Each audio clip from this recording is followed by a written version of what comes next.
the BTSE 365 podcast.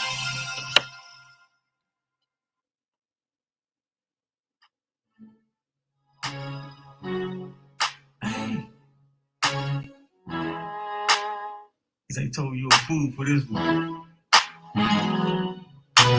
I'm getting money. Catch me in your trap and I'm still getting that money. I'm getting that money. Catch me in the club throwing nothing but them hummers. I'm getting that money. Catch me in the hood and I'm still getting that money. I'm getting that money. Catch me in the mall spending nothing but them hummers. I'm getting money. Can't you see the carrots, dog? 4 to 5 colors in my neck, ring, wrist, and watch. Hey, goddamn, I got swagger. Pull up at the club in an 08 Jaguar. Leaving the cutlass, sitting on some buttons. Light skin meat, ass sitting in some blankets. Hey, goddamn, I got paper. I done met some suckers, but them haters caught the paper. Flying in the Charger, same color of the Lakers. I ain't Kobe Bryant, but I'm playing with that white girl. Hey, try to cross, I fuck your whole world. Keep your front door and then front it to that black girl. Cause I'm getting money, I can throw some stats, girl. Famous in the hood, you can post me in the back, girl. Hey, you ain't heard about me, 32 AT, and we do it B.I.G. I'm getting money. Catch me in your trap and I'm still getting that money. I'm getting that money. Catch me in the club throwing nothing but them hummers. I'm getting that money. Catch me in your hood and I'm still getting that money. What it do, what it does, what the business be like. It's the BTSE 365 podcast. I am your humble host, Bigg, and I appreciate you tuning in, wherever you tuning in, however you tuning in. As I always like to say, I ain't gonna hold you long. I promise you I'm not. Took a little hiatus for a couple of days, but some real pressing stuff been going on. You know what I'm saying? Georgia won the national championship. Shout out to the Bulldogs. Great impressive win over Nick Saban and his Tide. They lost Mechie before the game in the previous game, and then they lost Jamarion Williams. I hope I didn't fuck his name up, but and I mean Bryce Young, he's the Heisman Trophy winner. He got these other cats out here. They tried, just came up short. Georgia's defense held strong throughout the game, and the better team won. No excuses. That's just what it is. I enjoyed watching the game. It was exciting up until the end when Bryce Young threw that pick six. That was it. That was the defining moment. But I have to talk about this whole Brian Flores thing. I didn't want to jump the gun and talk about it out the gate initially. But now that a couple of days have passed, certain reports have been put out. A lot of talk is happening about why. Was it philosophy? Was it this? Was it that? And it just takes me to a place where we done seen this before. You know what I'm saying? We done seen this before. Black coaches being fired, especially like coaches who show promise. You know what I'm saying? Like Joe Judge, he deserved to be fired in New York. You know what I'm saying? His teams didn't get better. They didn't show any promise. Mike Zimmer in Minnesota, 8 years. You tried it. Kirk Cousins is your quarterback. You got Pro Bowl receiver after Pro Bowl receiver, Pro Bowl running back, good offensive lines, good defenses. Your team just couldn't get over the hump, couldn't beat the Packers, become NFC North champion, like stuff like that. Okay, time for a new voice. Let's see what we can get going. Who else got fired? Vic Fangio in Denver. I mean, his defenses have been good. Offenses haven't. No franchise QB drafted or developed. I I could see why. You know what I'm saying? I could see why. And where else? Who else? Who else got the axe on what they call Black Monday?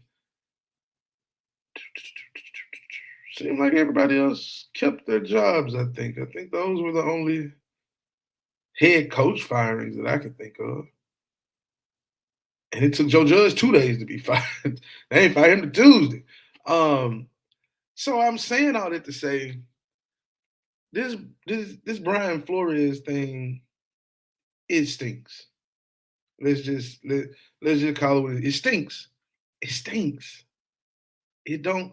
He went from 5-11 to 9-7 to 9-8. Now this year you could say, well, he lost 7 straight games, but he won 7 straight games after losing 7 straight games. Never happened in the same season before, ever. And then he beat the Patriots twice. He was 4-2 against Bill Belichick. He the only Belichick disciple, as they call him, former assistant, who actually has a winning record against him. Everybody else, no. They no, they don't beat him. And so I told you on the last pod, I started off my NFL Sunday by watching Any Given Sunday. And this clip right here of Willie Beeman, played by Jamie Foxx, is pretty much sums it up. Check it out.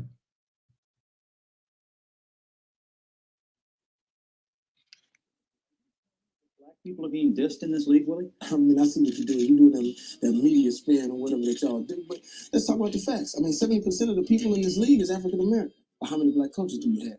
Very few. Very few. How many black owners? None. Zero. At what point does the Uncle Tom feel come into it? Not my language. It is your language, because we didn't speak this language when we got here. But Coach Stone Age? Your smack is so fresh. I mean, it's so on time and truthful. Give me See what I'm saying? Willie Beeman tried to tell us. Willie Beeman tried to tell us. And I don't know, what it is that people tend to not want to say or not see. Because it's go like this, right? I'm gonna keep it 1,000. Stephen Ross, the owner of the Dolphins. He's not the most pro-black guy. Now, you can't say, well, Chris, he had Chris Greer, he's the GM, and Brian Flores was the head coach. Never saw that anywhere else in the league. True. But you need an ass kisser. That's your Chris Greer. Brian Flores ain't kissing ass. If you're a black head coach in the league, you can't make it if you a strong-minded head coach, strong-minded personality. It just don't work. Now, you could say, well, it didn't work with Harbaugh. That's true, but Trent Baalke was a GM who's in Jacksonville, and we see how that's going.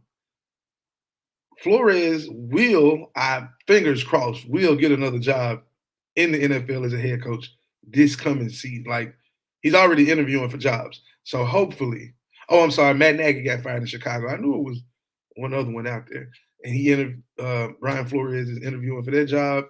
And I hope he gets one of these head coaching vacancies. It was reported that he didn't want Tua, but Stephen Ross and Chris Greer did. And I'm seeing tweets from Omar Kelly who's saying that's not necessarily the case. It was all about supposedly personality issues all the way around the board. Jim Caldwell was fired in Detroit. Eric Bieniemy still doesn't have a job. Byron Leftwich is interviewing for jobs. There's another black coach out here whose name has been floating around. And I'm sorry, man. I just call bullshit. Like, the Miami Dolphins went 9-8, and Tua was a hurt part of the season. His development, slow and steady. He's not a dynamic QB or any of that in the league. He's not what they thought he would be in the league. But hey, he got his hip broke like his his last year of college. So it's taken some time, yes, more time than Greer may have wanted to give. But if the reports are true that Greer wanted Justin Herbert as opposed to Tua. I mean, no disrespect to Tua, but we see Herbert should be in the playoffs despite he should be a playoff quarterback. It is not his fault that his coach is incompetent. I mean, people talk about Mike McCarthy and his clock management issues and all of that. Brandon Staley is terrible. Like the timeout and all these fourth down conversions he's trying to get. Like, bro, this ain't. I play Madden. He, I'm not a head coach. I can do that on Madden on 4th and 13. I can do that. Ain't no money involved. Players' livelihoods ain't involved. You can do that. You can get away with that. But damn it, you can't do that against the Chiefs, against the Raiders when the playoffs on the line. You just don't do that. You know what I'm saying? You just don't do that. So, man, Flores, I wish him the well. I said the well. I wish him the best. I wish him well. Um, Looking forward to seeing where he lands. I hope and pray he gets teamed up with a GM and don't go to an incompetent franchise. Like, if you find a head coach, it's not about incompetency all the time. Like, Minnesota wouldn't be bad for Flores. I think Minnesota wouldn't be the worst. It's probably out of all the jobs, it's some question marks because you got a quarterback situation now. Who do you bring in at QB? And what about the draft? And Denver's a little tricky because I heard Shannon Sharp say ownership may be changing soon. And who do you play at QB? Drew Lock isn't your guy. Teddy B, he's injury prone, and unfortunately, he won't be your franchise QB. Can you get a trade? Do you take a shot with Deshaun Watson now that you're in Denver? If you go to Denver, you go to Chicago. If you get the Chicago job, you got a young QB there, but you got a lot of offensive line issues. Defense was solid, but could be better. So it's a lot of questions. And I just think the brother got a raw deal.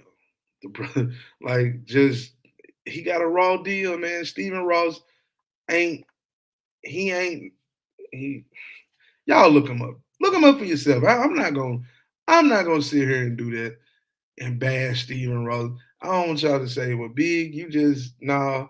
Look up Stephen Ross for yourself. See what kind of shit he been on. Kenny Stills tried to tell us about him too. They tried to tell us. This ain't nothing but Jim Caldwell all over again. Speaking of Jim Caldwell, shout out to the Lions for trying to lift this curse off this franchise. Because I just saw a picture that Megatron was back at the facility in the Lions den. One of my homeboys, he's a Lions fan. He sent it to me last night. Happy to see that because I got a whole show about how trash the Lions organization is. Has probably one of the worst franchises in sports. Not football. It's worse than football. But in sports, could be quite possibly the worst franchise because of a player like Megatron retiring early. Not requesting the trade, not none of that. He just said, fuck it, I'm out. I'd rather not even play football no more after dealing with y'all. That's how bad the Lions are. So, yeah, glad to see him back in the fold. Now, let me see. Moving on. Moving on. Like player fly, moving on, man. I'd be remiss if I didn't talk about those Memphis Grizzlies. Okay? I gotta talk about it. It's the home state team. They hot. They don't want 10 straight, 11 straight, maybe now. Let me check my stats now. Ja Morant is a legitimate MVP candidate. And I mean, hey, they doing they move. Um, I think that it's refreshing. It's damn sure refreshing. It's very refreshing for the NBA to have young young stars in these smaller markets. because everybody knows Memphis is a small market franchise. So yeah, it's 10 straight. It's a nice size city, but it's not the most glamorous city. You know, the nickname used to be Grit and Grind. Then you got all the other shit surrounding the city. Murder, you know, it's on First 48. It's known for murders and all these homicides and murders over the last couple of years. I just read something, it was like 300 plus murders last year. Like, but me being me and where I'm from, I got a lot of connections and ties to this city. I love the city of Memphis. Like, it's really like my second home. Like, for real. Like, I'm there. I'm not there all the time, but I be around. I just stay out the way. I know. Hey, stay out the way. So I have to make sure I give credit where credit is due. I may not be a fan of the team, but I game recognize game. And I always say this: I respect greatness. And right now, the trajectory of young Ja Morant, barring any, you know, I don't even want to say the word, but barring any issues, any setbacks, I mean, he on his way. He up. Like, he up. Everything that people wanted Zion Williamson to be, Ja Morant is. And me and a couple of other people saw it before it got there. We saw it. We saw it. I want Zion Williamson to be great. I want to see him in the league thriving, making big dunks and progressing as a ball player and all that. But he got to get his weight. I'm a big dude. I ain't the one out here trying to make jump shots. I know better. I do sweat check. So, you know, I get my, you know, I do my thing, but hey, bro, ain't nobody paying me $100+ million to shoot no basketball. So you need to get the shit together. But I say that to say this: Ja Morant has gotten better every year. Is year 3? Every year he's progressed. Rookie mistakes, he not making those in year 3. He one of those players that you can see he work on his game. Yeah, I'm gonna say it. He a Memphis nigga now. Oh, that's a Memphis nigga. Ja Morant. First of all, him and Zion, they just like me. They from the country in South Carolina. They from the country. And you take a country nigga from South Carolina, go to Murray, Kentucky. Okay. Then you put that nigga in Memphis. Oh, he at home.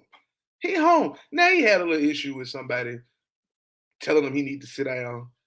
But right after that, he started turning up because he knew his knee wasn't that it was hurt. He said it himself. He didn't trust it all the way. Now he got the trust. He need a little spark. Memphis is a little rough around the edges sometimes. You know, I ain't saying nothing that nobody from the city wouldn't tell you. You know what I'm saying? As much as they love it, it's a love-hate thing sometimes, and I understand that. But I also understand that this team is different. This team is different. They winning in spite of injuries. Hell, they had a winning streak when he was down. Dylan Brooks is out. They still winning. So they may be one, not even big piece, but one small piece away from actually competing for the Western Conference Championship and making it to the finals. Hey, they didn't beat Golden State twice. They didn't beat the Suns. They didn't beat up on the Lakers, and LeBron had LeBron out there. Oh man, I don't play that shit. Who you want to talk shit? He only do that when he upset and he losing. He only do that when he losing. Cause when he out there up 15 and dunking on folks that he cool. But when he losing, he a sore loser. He can't take that shit. He can't take that shit. But hey, it is what it is. Hey man, you can't constantly play the Kings and win. Hell, they just lost to the Kings last night. Just saw it. They just lost to the Kings last night. So let's not act like that. Yeah, they lost to the Kings 125 to 116. It is what it is. So again, shout out to Ja Morant. He a legit MVP candidate. Kendrick Perkins said it a couple weeks ago. My boy Rato, he told me before the year started, he thought Ja was gonna be an MVP candidate. I didn't see it. I thought he was 2 years away. I was wrong. I admit that. I was wrong. But I see it. I see it now. Like, hey, You can't deny the boy. You can't deny the man. The young man is on his way.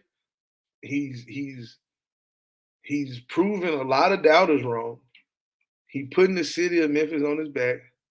He embodies the Memphis spirit. You know what I'm saying? It's just like Zebo, right? They retired his jersey last month, I think, or the month or in November. But it's just like Zebo. Like Zebo got to Memphis and it instantly was just a match. It just clicked. Ja got to Memphis and it just clicked. He a Memphis nigga, man. He's shining. He got the grill, you know what I'm saying? He know the lingo. He part of the people, like, you know, he can walk. He ain't doing it as much as he used to, but he'll be on Bill, you know what I'm saying? They got fans like, yeah, you know, he ain't gotta worry about nothing. Like niggas in this video, like, yeah, he ain't gotta worry about nothing. We got him. The city got him. He don't need no security. We his security. Like, but he didn't have to dial that back a little bit because you know what I'm saying. You don't want to get caught slipping. But yeah, so shout out to the Grizz, shout out to Ja. As long as the Grizzlies don't fuck this situation up how they always do, they'll be all right.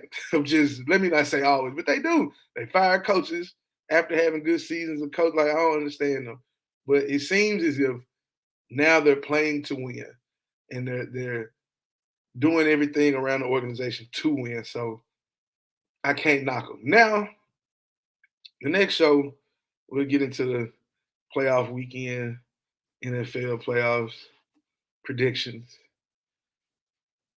I'm excited. I'm excited. Got a big smile on my face. If you're listening on the pod, just on the stream, on without the YouTube, yeah, I'm smiling from ear to ear. If you are checking out the pod on YouTube, I appreciate you. Go to their website that you see going across the bottom of the screen. Also, make sure you subscribe to the podcast, like it, share it, get us up. I'm trying this the visual thing now. Everybody been telling me, hey man, you gotta get on YouTube, you gotta get on YouTube. So I'm on YouTube now. So hey, check me out. YouTube, Bigg Talks Sports and Entertainment. That's Bigg with 2 G's. Remember that now. And yeah, y'all be easy. I'm out.